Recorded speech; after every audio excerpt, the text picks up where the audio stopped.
Hello, guys, and welcome the 10th IPL final for Chennai Super Kings in 14 seasons.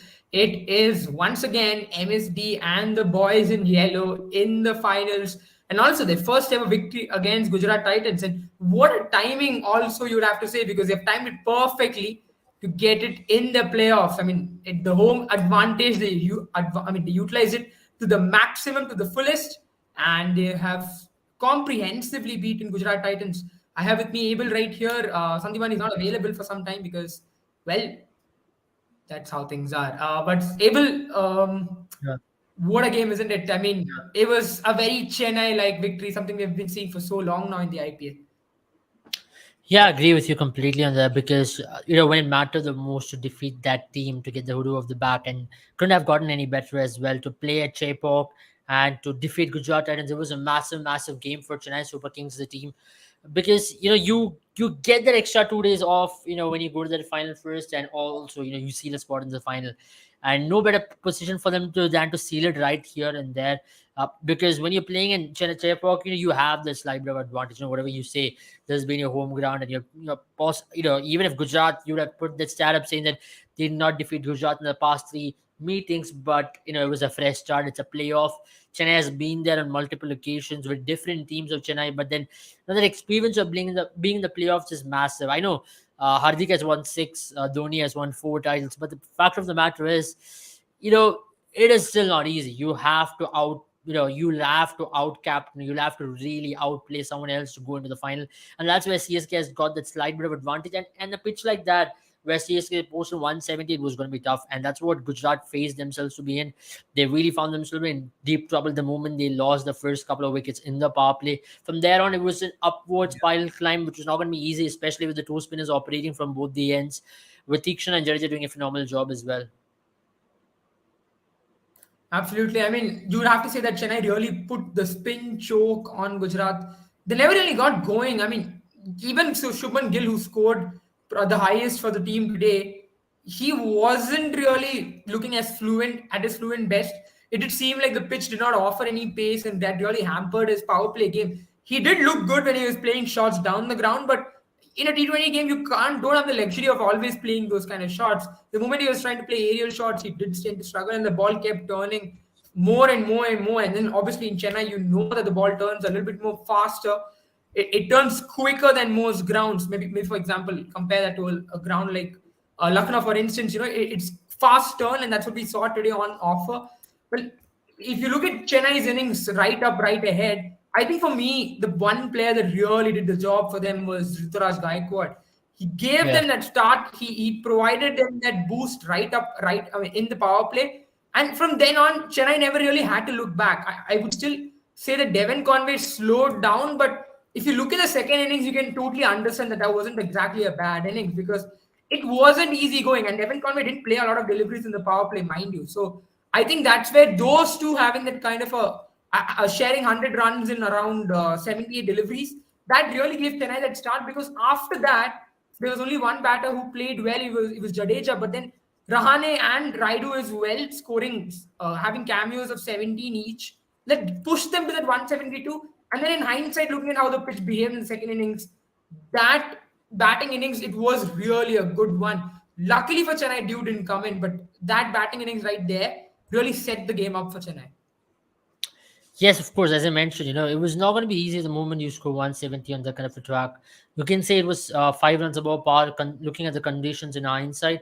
And that last over from Jadeja was so important to get them to 170 as well. It could have been a 165, and it still would have been a closer game if you look in a different perspective. But then 170 also meant scoreboard pressure, and then momentum was with Chennai Super Kings when they went onto the field, and that's what really matters, right? The last over kicked what they really wanted. They got that flourish, and then things look really good for them. And that's what I'm trying to make a point over here. For me, I personally felt like the last over from Jadeja was so important if you look in the larger scheme of things as well. And the way in which he balled is a different matter altogether. But the way in which the way in which he finished off for Chennai Super Kings, 170, maybe you would have said on any other pitch on this country, you could have said it's just very below par. But on that Chepauk cricket where the ball was holding on even quite a bit in the first innings, you felt like Dhoni could use a lot more tricks. And yeah, of course, as we saw, the win with Deepak Chair also ball up front was very, very important. He did not give away any freebies as such, or even for the matter, Tikshana was very vital for the team today, because the way in which he was brought in the power play and to make sure they contained runs, that was the crucial point. To pick up Hardik Pandya at that crucial juncture of the game was very vital, because whatever you say, he's not had a greatest of the IPLs, but if you let Hardik Pandya to stay and settle in for a little bit more time, it would have eased a lot of pressure for Shubman Yeah, Gill as well. Why Shubman also did not get going was that Shubman did not have any partners at the other end. He continuously saw absolutely. partners falling, and he was at one end, and that was the difference. And if you look at big chases, you need to string in at least one good partnership, and today you would not see that happening. If they would have had one good partnership of 60, 70 odd runs, maybe this would have been a different story. Yeah, I think you're right. None of the batters did look like they were able to settle down on the pitch today from Gujarat's side. It just looked like, I mean, for me, every batter did tend to struggle a lot. If there's one batter that you would have probably expected something to happen, was probably David Miller. He looked the most comfortable, I would say, out of all batters. I mean, excluding probably Miller and Shanaka. Those are the two batters I felt Yeah. looked very comfortable. But then, especially someone like David Miller, I think Shanaka played a false shot that was not needed at that point in time. I can understand Yeah. what he tried to do. I mean, Dhoni had set a field which was primarily a leg side field, but Shanaka's strength really comes from playing in the V. He's not a batter who plays a reverse sweep much too often. You want to unlock the field, and maybe who knows, if that boundary had gone in Dhoni's plan, it would have put a spanner in Dhoni's plan. But then David Miller was just cleaned by a beauty. You don't do much to that ball. I mean, that ball slightly moved away from him. The angle was away from him, and then came back in sharp. There's nothing as a left-hander you could have done against it. But Shanaka's wicket, I think, right there, because there was something brewing there between him and Shubman Gill. It just seemed like, with Shubman, I mean, with Shanaka on the non-strikers, and Shubman Gill was a lot more confident to give the strike to him. And I mean, Shanaka also took 16 deliveries, so he needed a boundary, and that's where Dhoni has to be credited to. He really was on point with his fields. Even Yeah. look at the dismissal of Ridwan Saha, or even I think the one big dismissal of Rashid Khan. That was very well planned. They ball that wide delivery to him because they knew there's a chance he could slice that off the bat, and you could see the elation in the Chennai camp. Everyone, even someone like Stephen Fleming, gave such a huge reaction because there was a plan that came true. So Chennai were on point with their plans, and I think that's where Gujarat really struggled. They couldn't find a way out of the chokehold. Yeah, I agree with you completely on that, because what Chennai did was to squeeze a lot of dot balls right there and to build that pressure up. The wickets just did not come out of the run of play. The wickets did come because of the dot ball and the pressure and the run rate climbing up. If you look at the start of the game, the run rate required was just above 8, and from there on to get the run rate up to 11, it did require some really good bowling and also continuously picking up wickets. From the moment Saha fell, you felt like Gujarat were slightly on the back foot, because the run rate, then they always had the catch up thing to do. And after Hardik's wicket, Yeah. you felt even Shanaka and Shubman's partnership.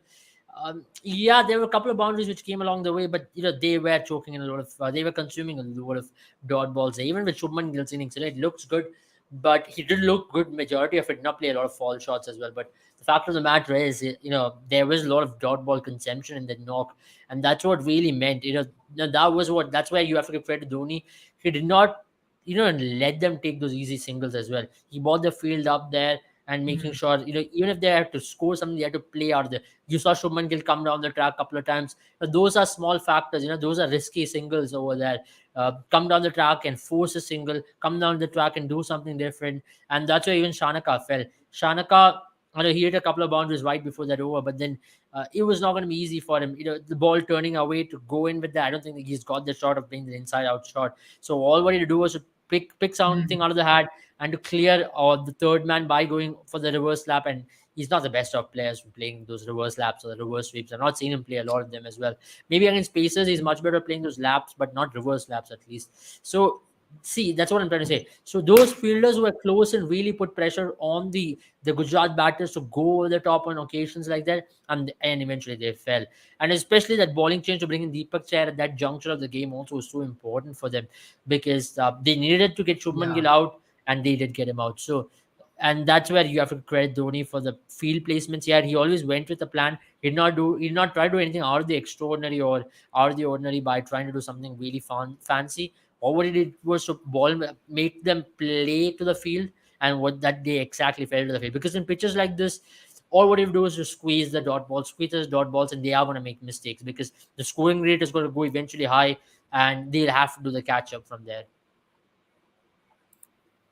Absolutely. I mean, just look at the partnerships as well between the two teams, right? If you look at CSK's three biggest partnership, obviously the first one we spoke about, 87 of 64 between Devon Conway and Rutraj Gaikwad, especially Rutraj there. He contributed the maximum 60 runs, where Devon Conway only contributed 25, but 25 important runs you would say because he kept getting Rutraj back on strike, which is what you do when a batter is going at the kind of flow that Rutraj was. And then second biggest was the one between Rahane and Conway, where again Rahane came in. I know it was a very small innings, but he played at a target of 170, which was important at that point in time because CSK were heading into the later stage of the innings. And then again, Ambati Rayudu and Jadeja, probably the most important one you would say because it pushed the score above that 170 mark. And again, then Jadeja and Moeen Ali again, but these are short partnerships. But you look at them, they haven't really consumed a lot of deliveries. On the other hand, if you look at Gujarat Titans, the best partnership was between Vijay Shankar and Rashid Khan because obvious. I mean, at the point in time when they were going at their best, it seemed like it's going to be that story all over again. That's happened in the previous three games where CSK had control up till the 15th over and they let go of it. But then, if you look at the previous partnerships, the one between Shanaka and Shubman Gill, as you mentioned, they will 31 of 28 deliveries, and Ridhiman Saha and Shubman Gill again 22 of 18. So they never really got going. A lot of deliveries were consumed even when partnerships came along. So that's where, as you mentioned, Dhoni and the ballers have to be credited to. I know there were some frustrating moments for Dhoni. He did look, his brow was furrowed one spot more than once at least. But you'd have to say, as a young bowling unit, they've done a very good job. They were aware of the ground dimensions. They played to those ground dimensions, and it was just simple plan and simple execution that won them the game. Absolutely, because at times you just have to go back and do small things, right?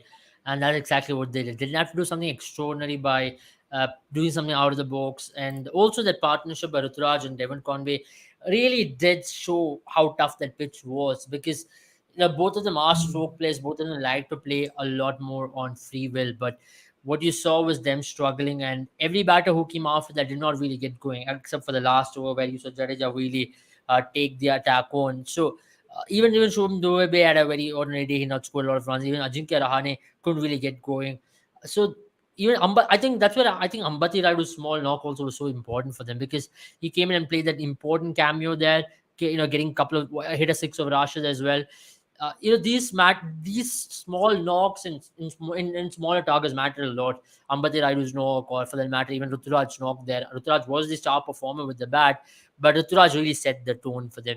If you'd have had that wicket of the no ball from Darshan in the first over, things would have looked slightly more different because then the pressure would have been on Yeah. CSK. Whosoever would have walked in would not have been that easy because this looked like a pitch where Ruturaj could have also taken a lot of time. He didn't have to really go hell for leather playing out of the extraordinary or trying to do something which is so not needed there. So that's what I'm trying to say. At times you just have to give yourself a little bit of time, and the wicket was a lot of fortune favor. I was in another live and I also made a statement this could be a turning point because right after that the boundaries started flowing for CSK. Then they got to move on. The Hmm. momentum changed completely with that no ball. I know it's been a couple of matches where he's got the luck with the no ball and it's been going well for them. Yeah, I think what really happened for me, Abel, there was the fact that Ruturaj Gaikwad really changed his approach to the game because right after that, I think there was a graphic that was shown by the broadcasters where you suddenly saw him playing shots underneath his eye line, just like a Yeah. technically sound batter would. The first delivery, he did play a little away from his body, and I can understand as a player, you're trying to reach for the ball. It's an important game. You want to make that contact with the middle of the bat. But right after that, it just switched. Something just switched on in him, and then from there, he played aggressive shots. What I really liked about him as well is even when the likes of Rashid Khan came on, he wasn't afraid to take those risks. I mean, it could have been if anything had gone wrong there, it could have been a tough one because it could have damaged CSK's innings. Like you mentioned, anyone who came in would have been difficult for them. It would have been difficult to play. But for him to take Yeah. those risks, it pushed Gujarat onto the back foot because then Hardik had no options. Remember, Hardik was playing with only five bowling options. He himself was not bowling, and for some reason, he doesn't like Tewatia bowling at all. So that just meant that he had only 5 bowling options, he had to keep recycling them again and again. So when that happened, I think it put him under pressure as a captain, and he didn't really have any answers to Ruturaj Gaikwad's blitzkrieg, so as to say. Yeah, I agree. Just have to, Yeah, I mean, just have to use the momentum, especially when you whatever fortune favors, you just have to make the most out of it. And that's what Ruturaj did today. He could have, it could have been a knock where after the no ball he could have gotten out cheaply and walked out. That would have been really bad because you don't get these kind of chances every day, and especially in a knockout game like this. And I felt bad for Darshan because he bowled well until then. That over would have totally changed the way in which he would have bowled as well. Since then, he conceded 44 odd runs on that wicket. But yeah, Ruturaj, the way in which he made the most out of it, right? Even with Devon Conway there, he supported him. When Ruturaj was batting on 45, Devon Conway was just batting on 12 ball 14. He gave the strike to Ruturaj Gaikwad time and time again because he knew he was a better batter who was striking on the wicket, and Devon Conway was absolutely struggling. And to identify that was the most important part of this game, and that's what they did. If you look at Gujarat Titans, they did not do that. Gujarat did not really identify who's going to be the aggressor, who's going to be the anchor. Maybe if they would identified that a little bit better in this game, they would have done slightly more better in terms of closing in on the target. That's why I thought Hardik Pandya, I mean, him walking in at 3, I have my reservations for it. I still think he's better walking at number 4 and yeah. number 5 for this team because that really gives them that extra bit of depth and also that little bit of assurance. Vijay Shankar walking in at 3 is not a bad option for them because he's done that job for them. Even in the last game, he walked in at number 3. He did that job. I don't know why they have to tinker with the batting order now. When Vijay Shankar has been doing it, just throw him in at number 3 and expect him to do well. Because I also felt today also even again he was looking quite good. He was not looking bad at all. So you never know if Vijay Shankar and Shubman was batting, it would have been slightly more better. At least they would not have lost the cluster of wickets. Today I think Gujarat lost the match because they did not have the wickets in hand. If it was 4 wickets in hand, 5 wickets in hand with 30 required of last 2 overs, they could have possibly pulled it off.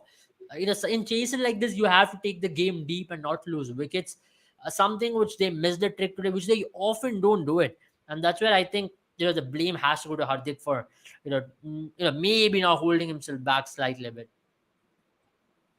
Yeah, that's an interesting point you've raised there because I was just going over his stats and he is not done well in number 3. I think primarily it's also because he's batted number 3 this season a lot. In 16 innings, he's been, he's at an average of 28 and a strike rate of 130, which is pretty awful, you would say, considering the fact that if you look at number 6, for instance, that's his best position out there. He's striking at 182 at a strike rate of 36, which is very good for someone who's supposed to come in number 6, finish games off because you're taking a lot more risk, you're playing a lot more shots in the air. He's perfect at that, and I think it made sense to me last year, Abel, when he batted number 4 because you need to lengthen the batting order.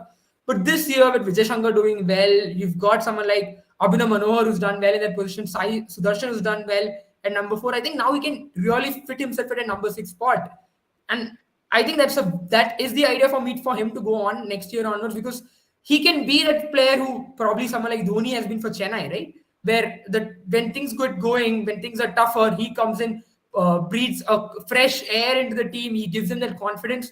Today, I think if Hardik Pandya had come in number 6, he would have done a better job than coming in number 3 because I think that was a spot that probably Vijay Shankar would have done a great job at. Yeah, absolutely agree with you on that because that's what I'm trying to say. At times, you just have to make these decisions. Very importantly, looking at it. And Hardik just missed a trick. Hardik should have been walking at number 4, number 5 today at least, considering the game situation, considering what the team requirements were. I mean, I can understand he wanted to spend a lot more time in the crease and take the game deep, and he wanted to do that extra bit of responsibility. But I don't think that's what the team requires out of him. The team requires out of him that middle order glue. Maybe even if they lose a couple of wickets, that he can hold one end up because he's got the ability to do it. You have seen him do that with Team India as well on numerous occasions. But here, what you need is a Vijay Shankar. Putting him at number 6 was not needed today. I mean, you should have been having him at number 3 today, and then Hardik at number 4, number 5, or wherever he wants to bat. So that's a difference for me. And some decisions like this really baffles me at the end of the day as to how you're looking at a game and how you should be looking at a game in a different prism. And maybe at the end of the day, it's about just perceiving it and just moving ahead with it because now they've got one more opportunity. At least they don't repeat this because now that's one opportunity. They're playing at home as well. They'll feel much comfortable playing at home because whoever wins LSD was in Mumbai. I still feel Gujarat will be the favorites going into that game because they're playing at home. they're much more confident. Even today's game, they were not totally out of it. Come the second last over, they were still there in that game until Rashid got out. So that's what I'm trying to say. Right, this team has gotten in them to go cross over the line, but today the case was slightly different because they not have enough wickets. If they had 6 wickets in hand, or even 5 or 4 wickets in hand going into that second last over, they would have possibly pulled it off. Absolutely, yeah. But I think you have to say that's a very it's a kind of defeat that you would expect. When teams do come and visit in Chennai, it was not going to be an easy one. I think Dew was the only thing that could have saved Gujarat today, but unfortunately for them, Dew didn't come in, and that just meant that the pitch was going to be tough to chase. And I think a little too much, too many as well towards the end.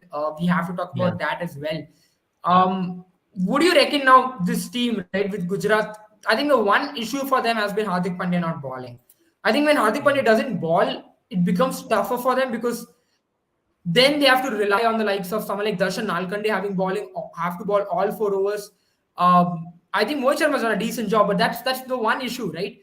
When Hardik Pandya used to bowl and Darshan Nalkande, if he's not having a good day, or maybe on the other hand, if you're playing Yash, Dayal, if they're not having a good day, you could have really subbed them off. I mean, you could have not subbed them off, but you could have ensured that the 2 overs comes from somewhere. Do you believe even that today they could have gone with a Rahul Tewatia? It was a spinning track. He is a decent enough leg spinner, someone who can create dot balls. You have the likes of Noor Ahmed and Rashid Khan who are bowling, who feed off of batters going after them. Do you believe today was the day to try someone like Rahul Tewatia, especially when Darshan Nalkande was going for runs post the power play? Maybe yes, at least an over or two. Maybe just an over to see how it would have gone.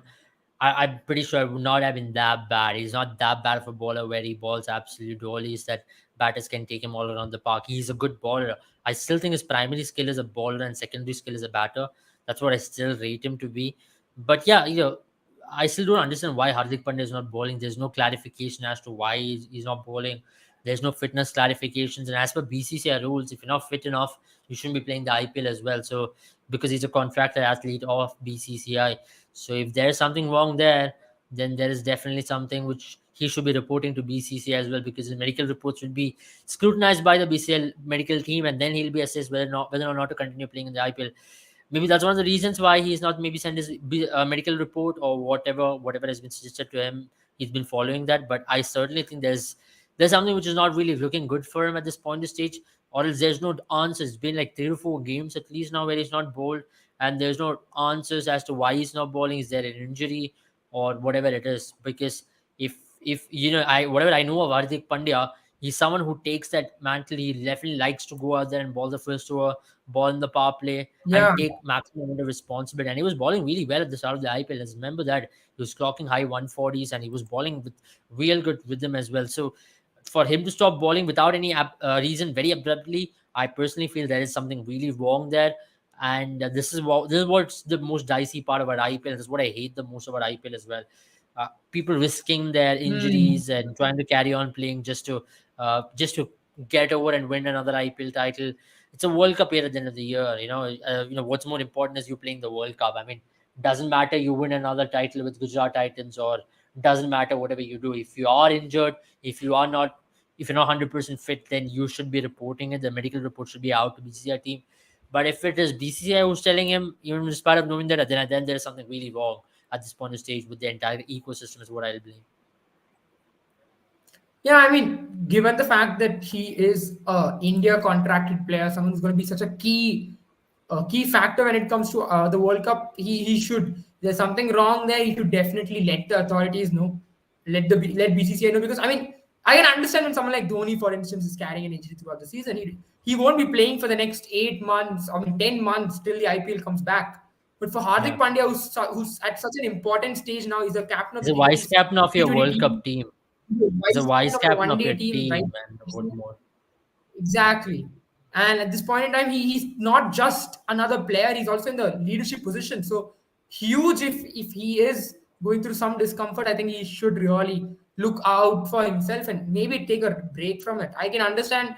I mean, it's not easy, but then you have to do it because it's your franchise doesn't matter as much as your country does, especially being a Yeah. home World Cup that's what's going to be coming. Yeah, So, whatever but I think news yeah, that's pretty much it you're from gonna us. get now after IPL, whether he's gonna be out for like another 3 months, 4 months, or whatever.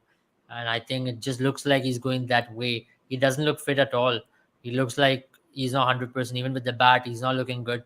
So I just seriously feel he's carrying an injury. He's carrying a major injury, is what I feel, and he's just prolonging it for the sake of IPL. It's very, very clear at this point of stage, because you just feel that even he's not fielding in positions where there are high traffic zones. He's fielding himself, putting himself in positions where the ball doesn't really come. So that's one thing which I've noticed as well in a couple of games, where he's not putting himself in positions where the ball comes to him or where he has to dive around a little bit. So high traffic zones is something which he used to do and which he likes doing as well. But he has absolutely refrained himself from doing that so as well. So surely 100% that he's carrying an injury. There is no two ways about it. I mean, I'm not watching cricket for the first time, or it's not like I can sit here and I'm just assuming things. Hardik Pandya, the way in which he goes about it, the way in which he goes about his business. This is what I hated. Players trying to really hide their injuries, or players trying to really rush through the injuries just for the sake of IPL. Last year, KL Rahul did it very similarly. He missed out on 3 months of cricket because of this. He went to a sports hernia. He carried that injury. This year, Hardik Pandya is doing it. I seriously don't get it. Why do players do this time and time again?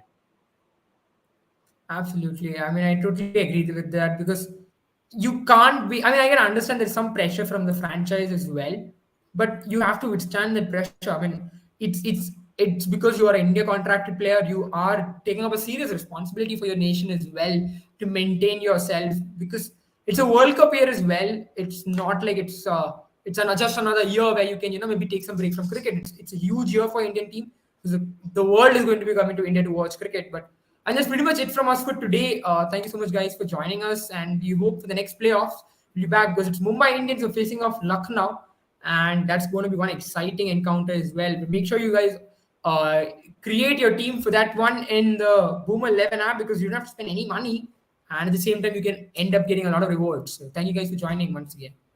Absolutely, man. We'll be back tomorrow, and of course the big game. It's the eliminator tomorrow. Who loses goes out of the IPL, and the winner plays Gujarat Titans in 2 days' time, in 3 days' time rather, in Ahmedabad. So it's very interesting, and I always felt eliminator has got more pressure than the qualifier one because the loser eventually gets Of knocked out. course. Because with qualifier one, you still have that extra bit of cushion that you can go out there and get back. And Mumbai Indians, they've been in a momentum rise, possibly one of the best batting sides of the tournament. And LSD has been a very good team in terms of getting those important points in crucial junctures, coming off a one run win over KKR. Now let's see how it goes, because last time around when these two teams met, and it in historically as well, 3-0 against Mumbai Indians for Lucknow Super Giants, very similar to what CSK had against Gujarat before today. So let's see if they can break the jinx as well. Yeah, absolutely. But yeah, thank you guys once again. And goodbye from us.